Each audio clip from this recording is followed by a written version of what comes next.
Biasa kita telah terhubung dengan Ketua Bidang Dakwah Majelis Ulama Indonesia, Holil Nafis. Assalamualaikum Pak Kiai, selamat pagi. Waalaikumsalam warahmatullahi wabarakatuh. Selamat pagi. Selamat pagi. Pak Kiai, ini bagaimana kemudian umat harus bersikap di bulan Ramadan kalau kita berbicara mengenai konteks masih suasana menunggu hasil pemilu nanti 22 Mei? Ya, alhamdulillah kita memang momentumnya tepat. Di bulan Ramadan ini juga bicara pada saat bersamaan adalah politik di Indonesia. Di bulan Ramadan ini kita memang training kemanusiaan, melatih menjadi manusia yang sejati, dan diantaranya adalah kemampuan untuk mengendalikan diri, mengendalikan emosi kita.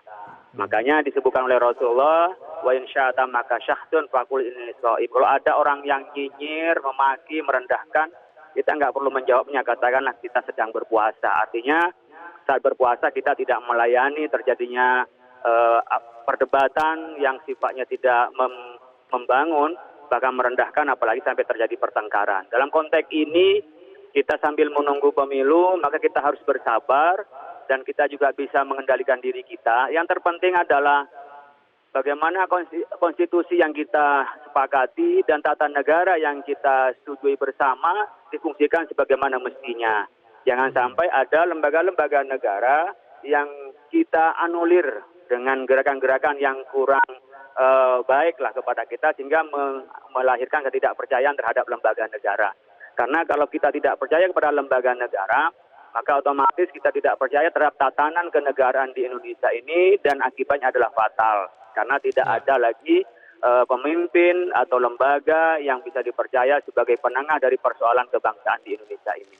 Oleh karena itu, berkenaan dengan konteks pemilu, kita fungsikan dan kita kontrol, kita awasi bersama institusi negara yang disepakati ada berupa KPU, Bawaslu, dan ketika ada pelanggaran yang sifatnya pidana, tentu kita ada instrumen penegak hukum. Oleh karena itu, kita berpuasa mengikuti ketentuan-ketentuan Allah, meninggalkan yang halal demi mendekatkan diri kepada Allah, maka membangun negara pun dengan cara yang halal, dengan cara yang baik. Ya, karena yang menegakkan yang ma'ruf harus dengan cara ma'ruf, menegakkan kebaikan harus dengan cara baik, mungkin atau menolak atau bahkan melarang kemungkaran itu juga dengan cara yang ma'ruf, bukan dengan cara yang mungkar. Ini sebenarnya renungan Ramadan kita dan ketepatan kita sedang mencari pemimpin yang terbaik buat bangsa ini.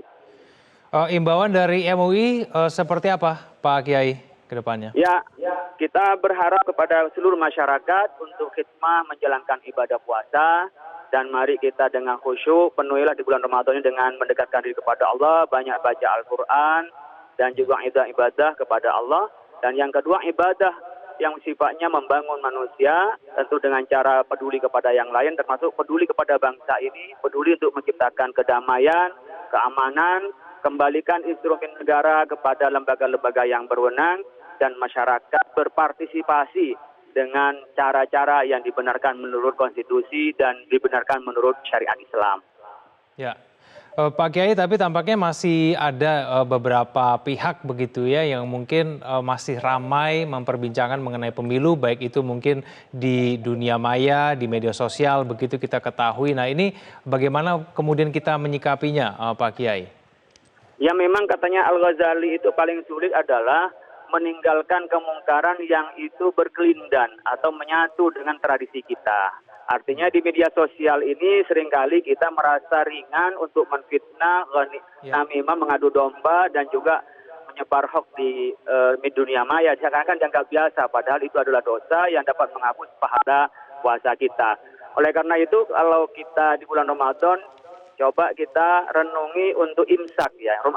Saum itu kan imsak, mengendalikan diri untuk tidak terlibat di dalam perseteruan, dalam arti yang tidak produktif.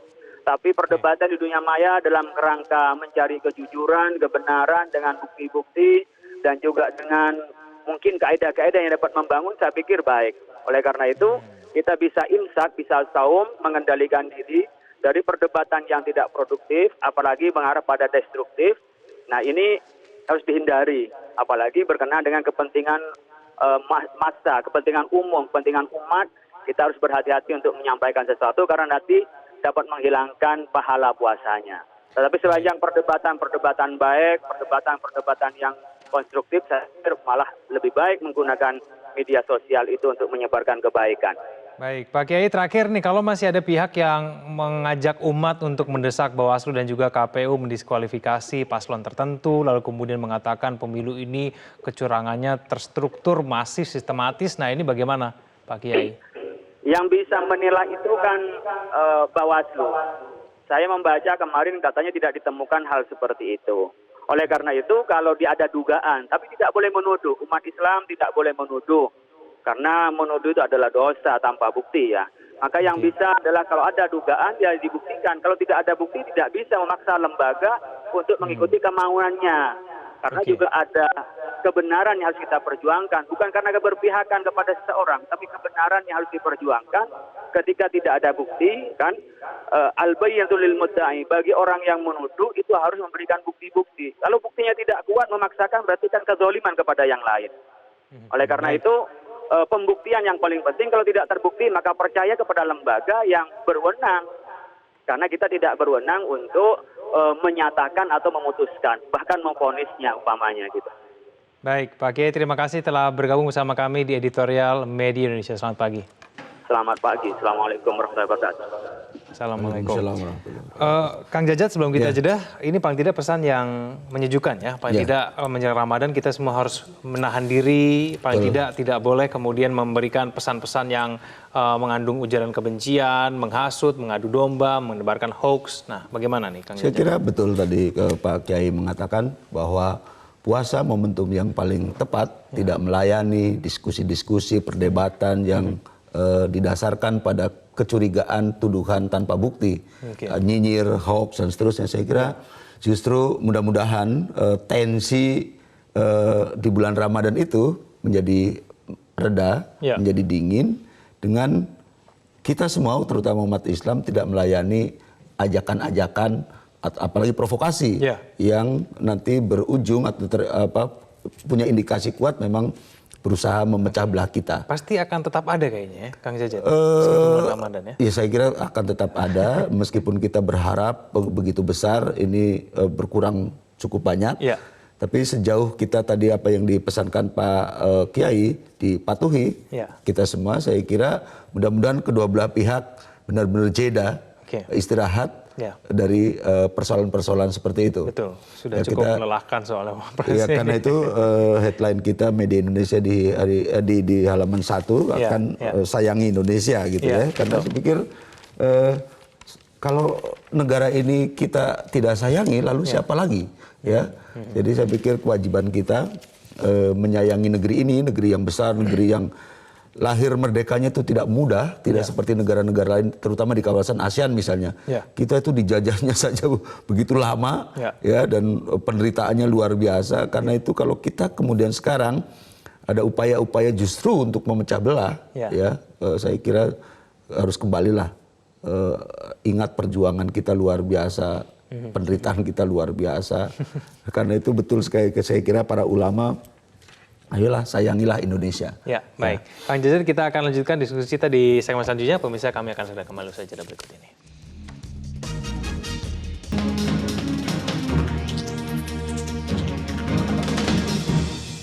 Pemirsa, kita telah tersambung dengan sejumlah penelpon dari berbagai wilayah di Indonesia. Saya akan sapa penelpon pertama kita, ada Pak Eliza dari Papua. Selamat pagi Pak Eliza dari Papua. Selamat pagi. Silakan Pak Eliza. Kevin.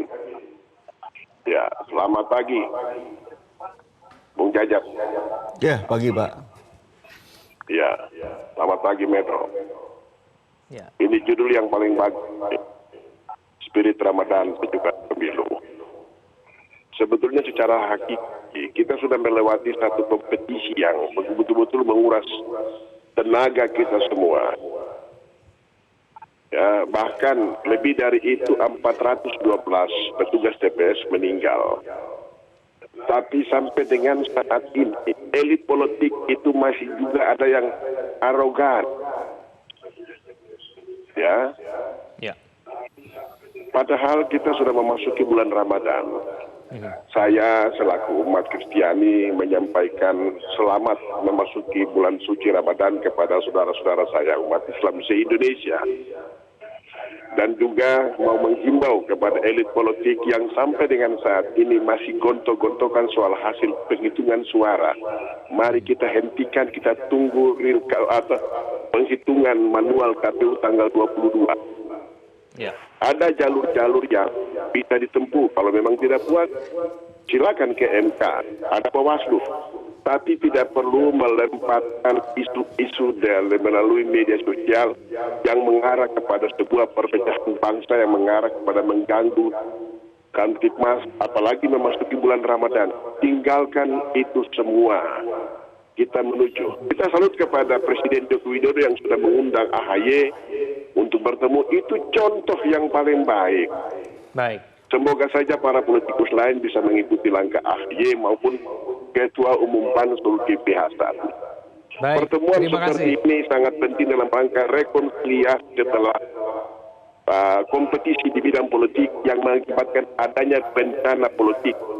412 orang meninggal dunia. Baik, terima kasih Pak Eliza dari Papua. Saya langsung beralih ke Pak Edward dari Bengkulu. Pak Edward, selamat pagi. Pagi media Indonesia, selamat pagi Indonesia.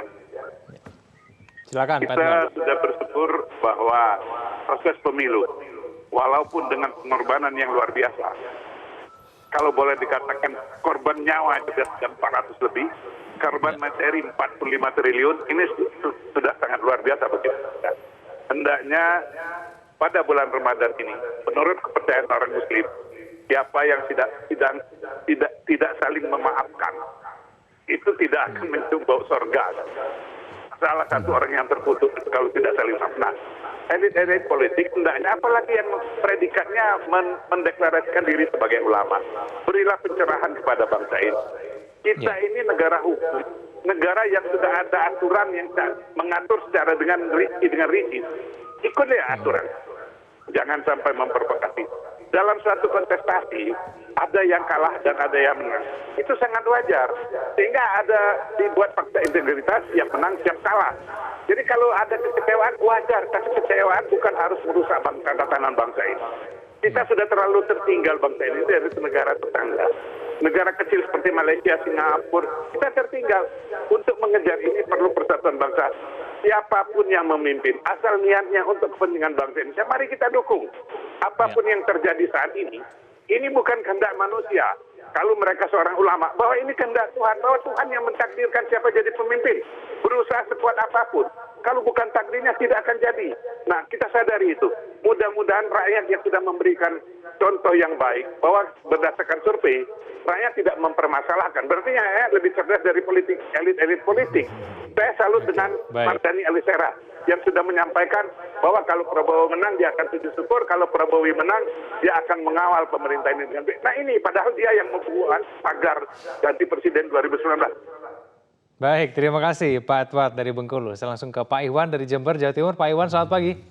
Selamat pagi Kang Jajat dan selamat pagi Mas Kevin.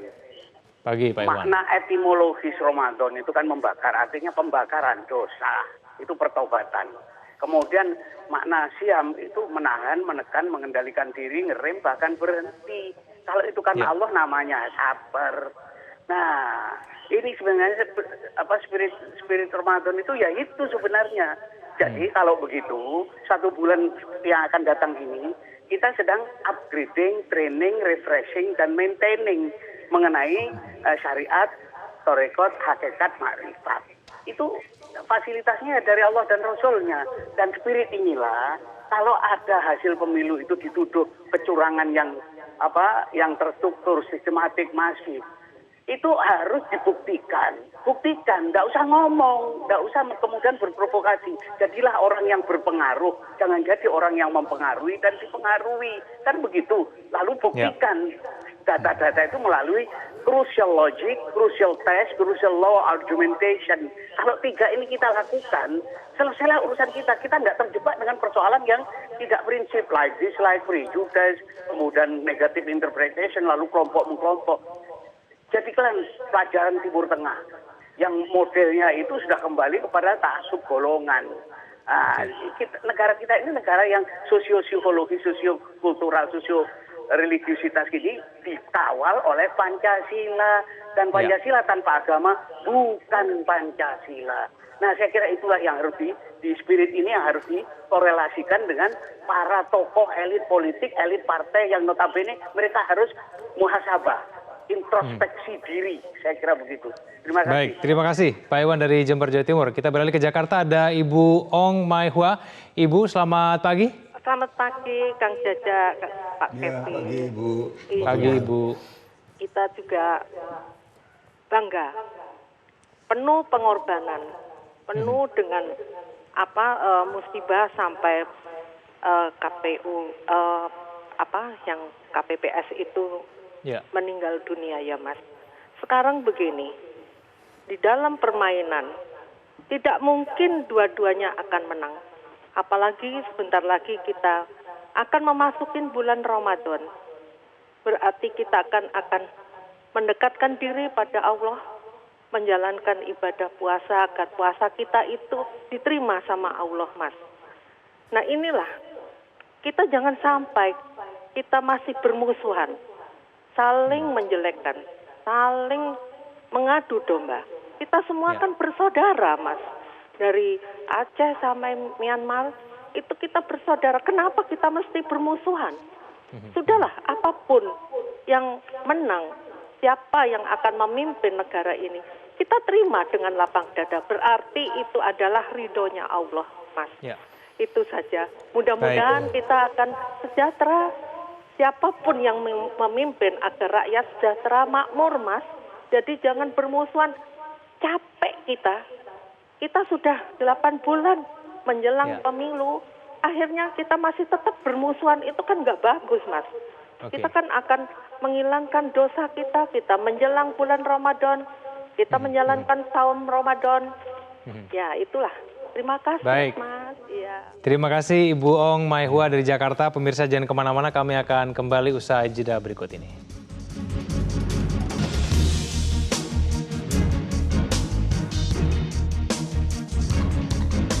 Pemirsa, kembali lagi bersama kami di Editorial Media Indonesia. Kembali kita lanjutkan pembahasan. Kang Jajat, kalau dari penelpon kita paling tidak semuanya penelpon baik dari Papua, Bengkulu, Jember, Jakarta semuanya menginginkan persatuan. Sudahlah, nggak usah ada ribut-ribut lagi begitu, Kang Jajat. Jadi betul, jadi rakyat itu ternyata dalam beberapa hal lebih positif ya. Lebih bisa diandalkan dibandingkan segelintir elit itu.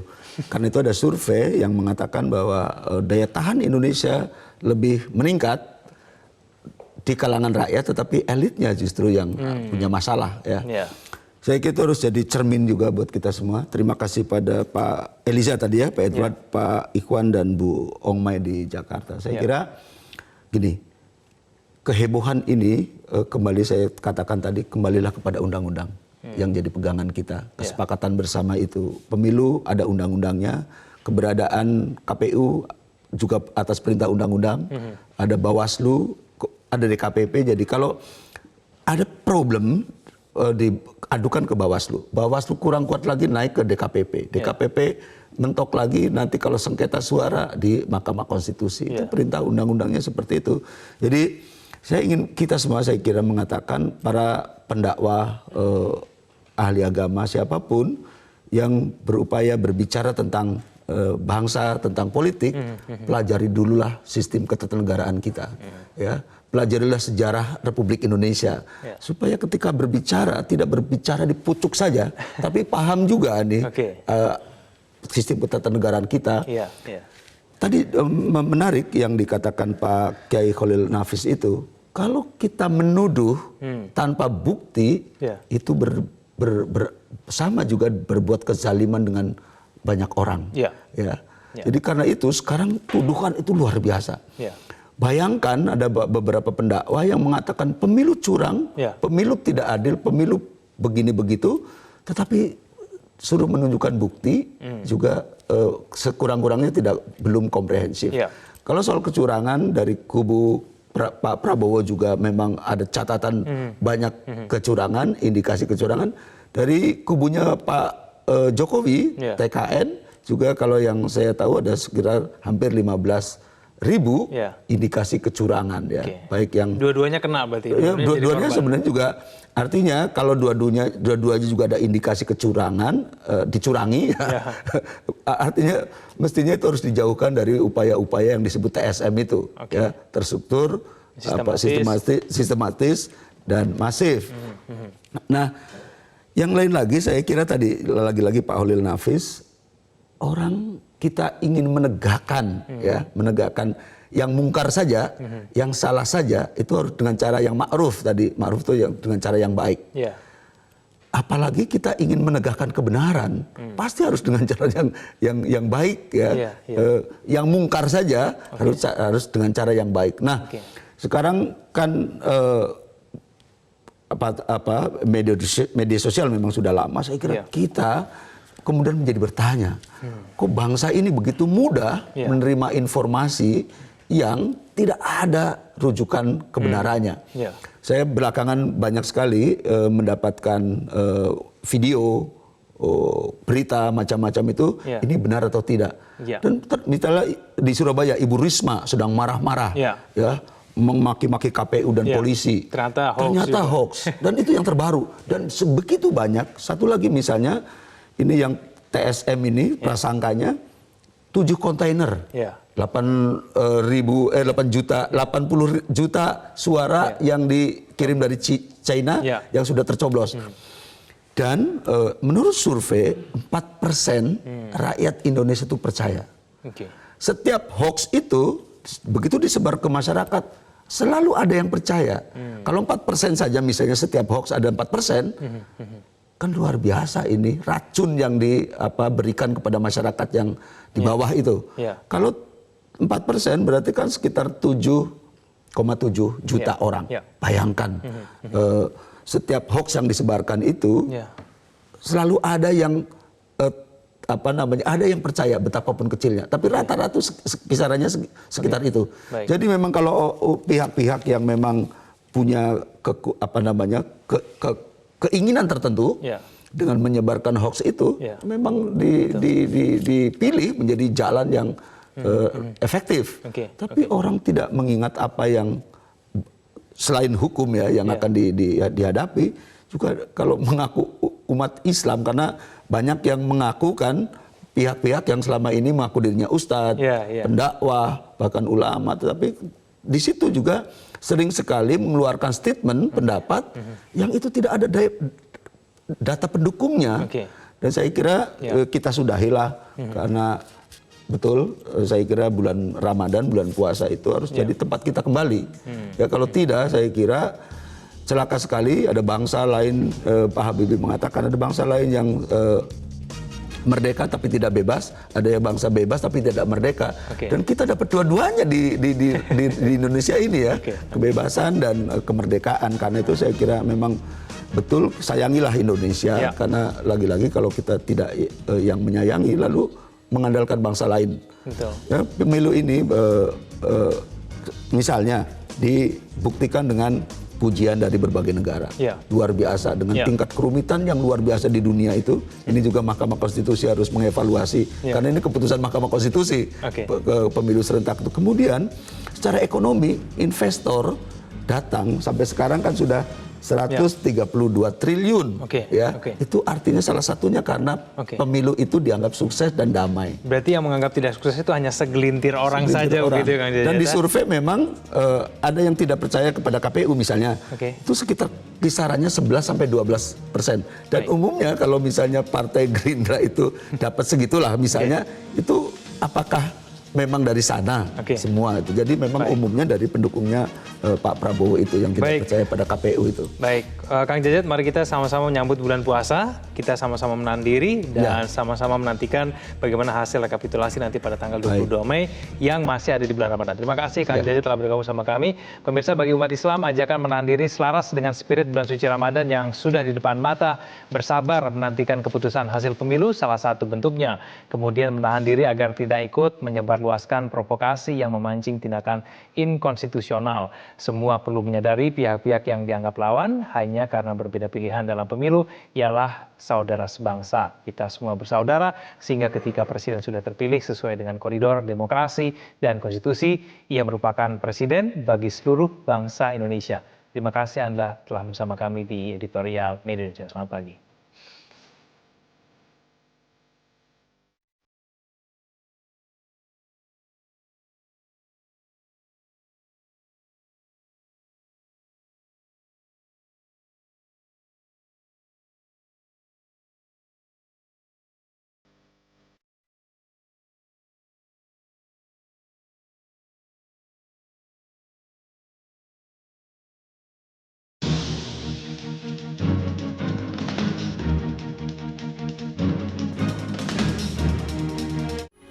Metro TV, knowledge to elevate.